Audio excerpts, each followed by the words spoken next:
Okay, I'm back. And, okay, this is my full thoughts on Amphoreus as a whole. So, yeah, I'm not pleased. Because, well, we all know how it ended. Kind of how it started was sort of interesting, but as we know, if you've watched me play it, I did compare it to uh, the Hule quest, sort of, because I kind of thought it was heading in that direction. But then when he changed it up, I thought it was getting better because they brought an iron to him. But which, yes, it was going in a good way, sort of.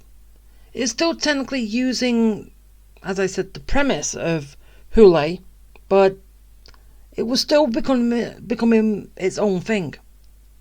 And then after that, I heard that it's basically copying one of its predecessors, Honkai Impact 3rd, with the Flame Chase journey in that.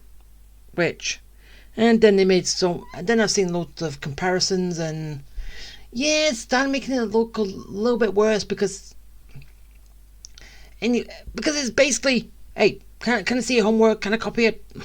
No, seriously, a game should be its own unique thing. And then this and that, yada yada. As I was saying, it had its good moments. It had its good parts. It had its low parts too. Like some patches were a hit or a miss. But hey, it still tried.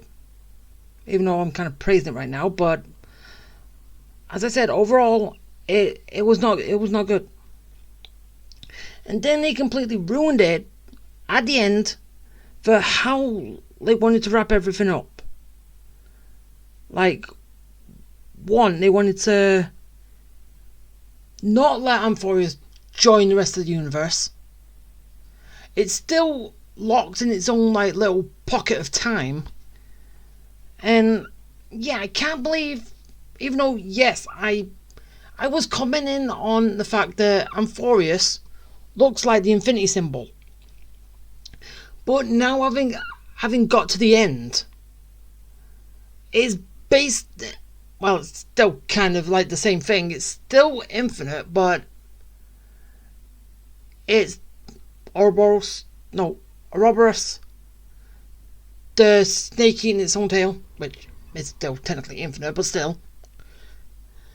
But as I said, I can't believe it didn't click in my head until the end that it was going to do that from the start, because the whole Amphoreus is that it is that snake. But yeah, and then they made Peach, which was the Genesis, which became Cyrene, but then again that was a pen name, so I'm still wondering where the actual Cyrene was. Or basically, as like I said, the actual Cyrene was the... So, yeah, if I got things right, yeah, the very first one, the actual Cyrene and Phynon started this whole thing off. Phynon was sent back, Cyrene couldn't, because... But I'm not sure with that. How did the finding the demiurge, which technically started this whole process. So basically, when the demiurge matured, would take Cyrene's place, and yeah, vice versa. So and also as like we also, I don't know, this is what I got, that the demiurge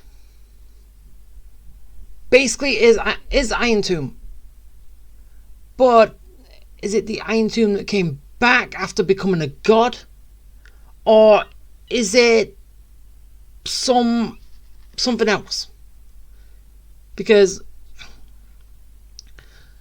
the Cyrene that came back was Mem at the start, but then the Mem we got later was the Genesis that was inside the cage that just eventually just got out. So is it the first Mem that we saw that became Aintum? But then again, why did they say that? Yeah, why did they say that? That Cyrene was basically its part or something, or linking her to Aintum, because Cyrene comes to Aintum after she comes back after losing her memories or something, and she also, on her way back to the start of Amphoreus, she set everything in motion to meet us, to save our lives. Well, sort of. We still died, and then Castrus had to bring us back to life by getting our soul from the Sea of Spirits, I think. Is that what it was?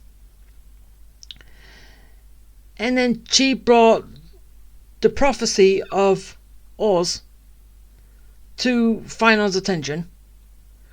She brought the scepter to the actual courtyard so she can find it when she wakes up with... I don't know how much of memories did she have at that point. Because, yeah, when she woke up, she did seem like she knew who she was, but then she has to play the role of the Cyrene of that time. But wait.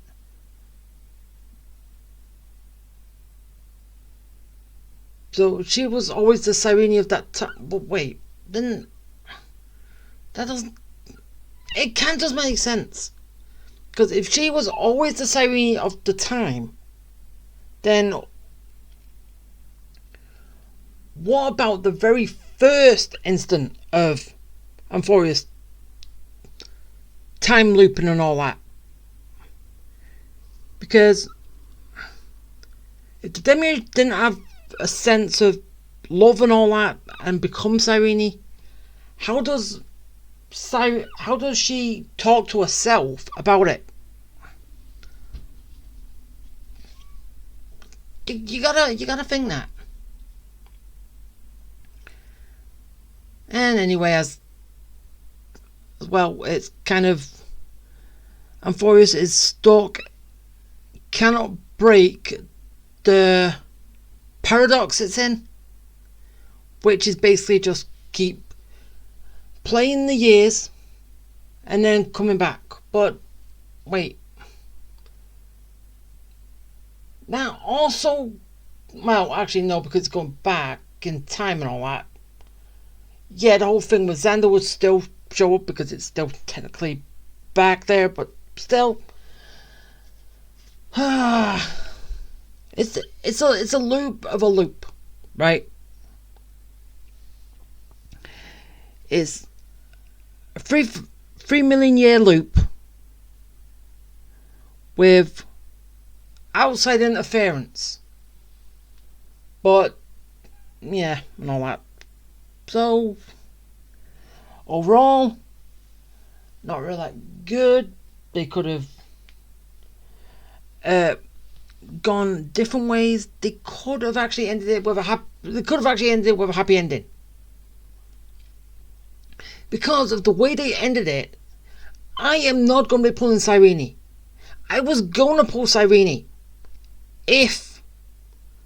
Okay, I tried to pull Cyrene before the end. If Amphoreus ended on a better note, so basically Amphoreus joins the rest of the universe, and basically as well that all the Chrysos heirs were basically in one time frame, which then would also mean that they can become visitors on the Astral Express. Yeah, I might have continued trying to pull for Cyrene, but because it ended like that, which was completely pointless. So we technically did nothing. We stopped. Just so basically, us and Cyrene can both become gods, destroy the universe, bring it back together, and now I'm immortal. I'm a god living in an immortal world, in an immortal universe. How does that make sense? Literally. How does a god live in an immortal world, which basically I'm not going to get any stronger because of it? So, what was the point? Literally. If we are not going to get stronger because we became a god, why did we do it?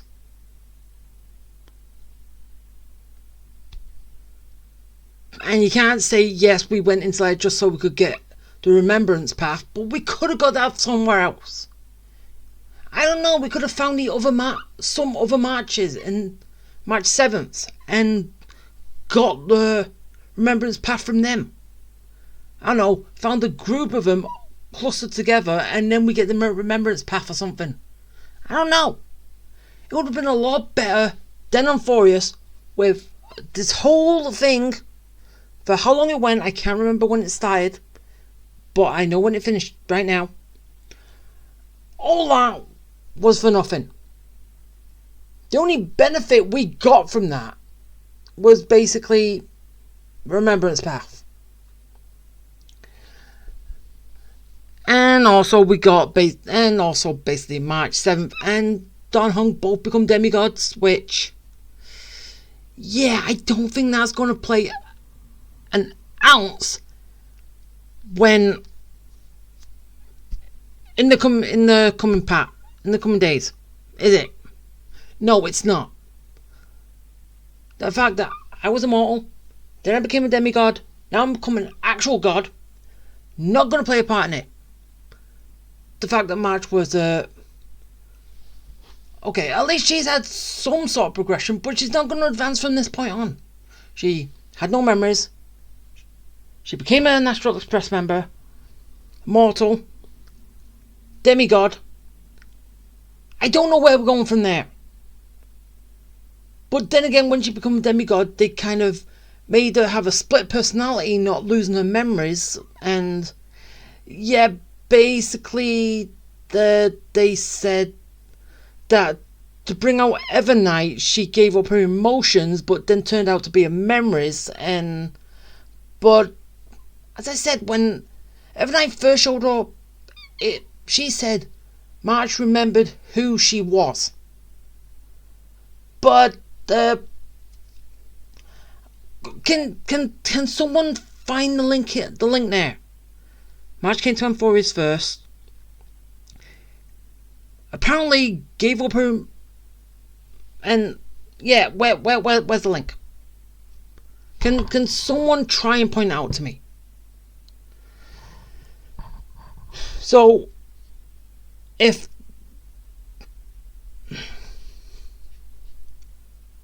it's saying March 7th was always Evernight, but Evernight, as I said, was a split personality. But then she kind of disappeared.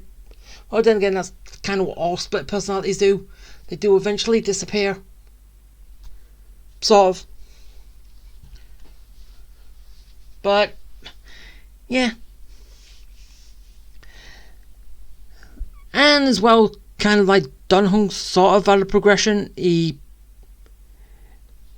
was Dunfeng, then became Dunhung, then died, then got Dunfeng's form, then became Don Hung again, which, how? Oh yeah, he can switch back and forth. And now he became a demigod, which basically, technically, should be his default lock. But as what we saw at the end, it wasn't. Same with March. Her as the Veil of Evernight was not her default lock. Seriously, what is the point in having a character make a progression but not have it their default lock? And anyway, if it's a crew member, give it to us for free. Give one copy to us for free.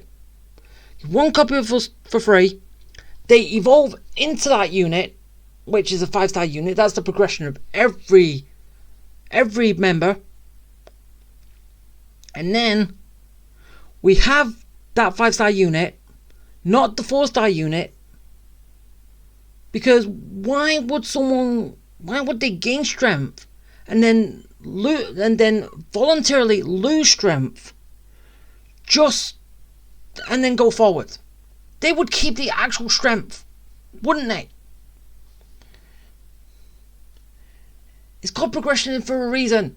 It's progression. They gain it. They learn it. And then that is them.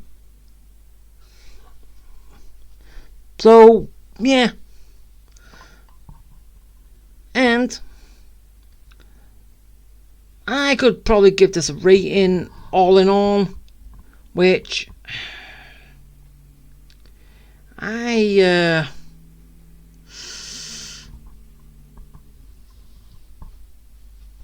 don't know, because I said it had ups and downs and all that. And people probably definitely not gonna like this.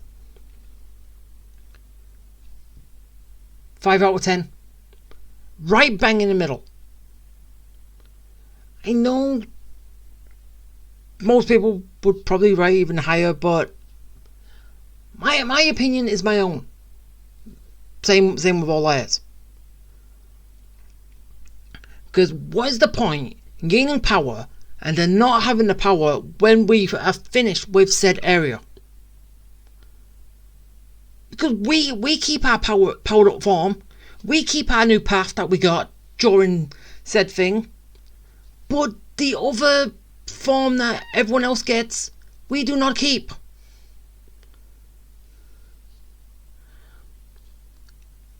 And as I said, technically, if it ever is gonna happen, like, I don't know,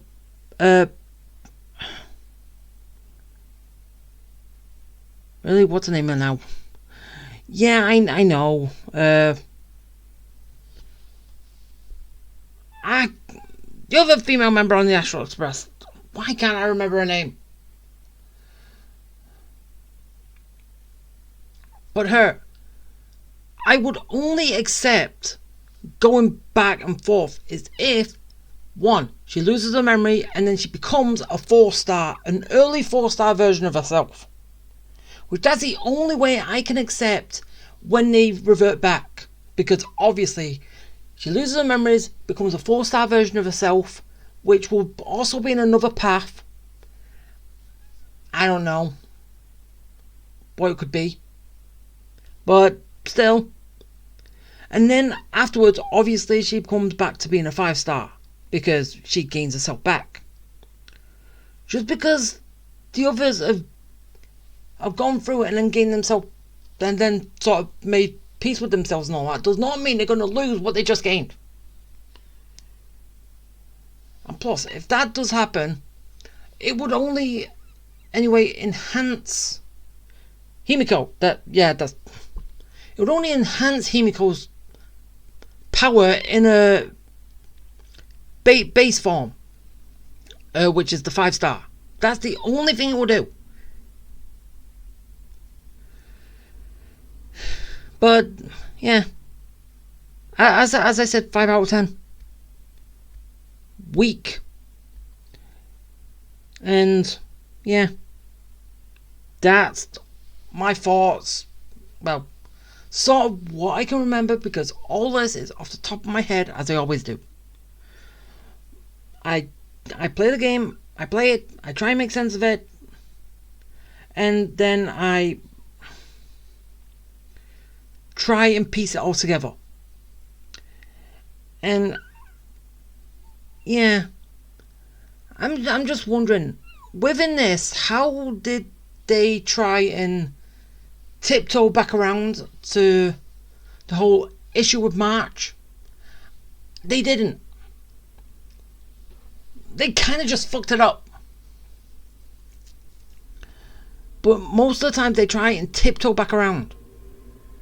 Like, I know, this has been a while since this. But Penacony, Prison Planet, was owned by the IPC. Then when we got there, Festival Planet, Planet Festivities, owned by the Harmony.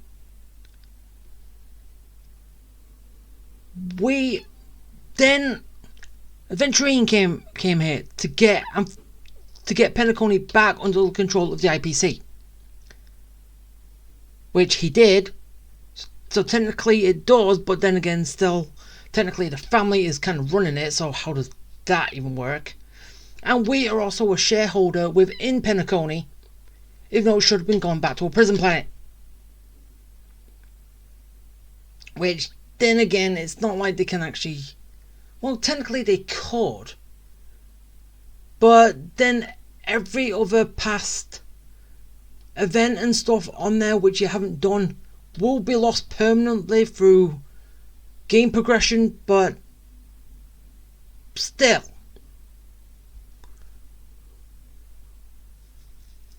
that, as I said before, I'm not dropping it.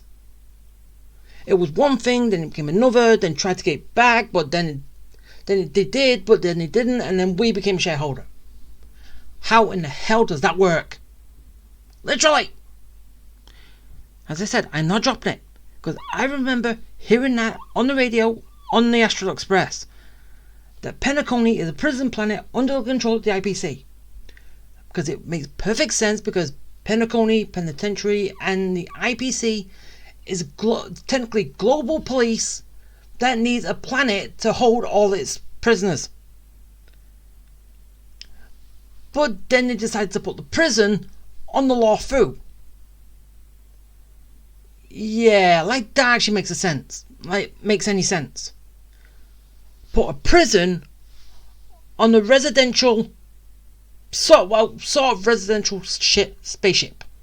Yeah, that makes perfect sense. Doesn't it?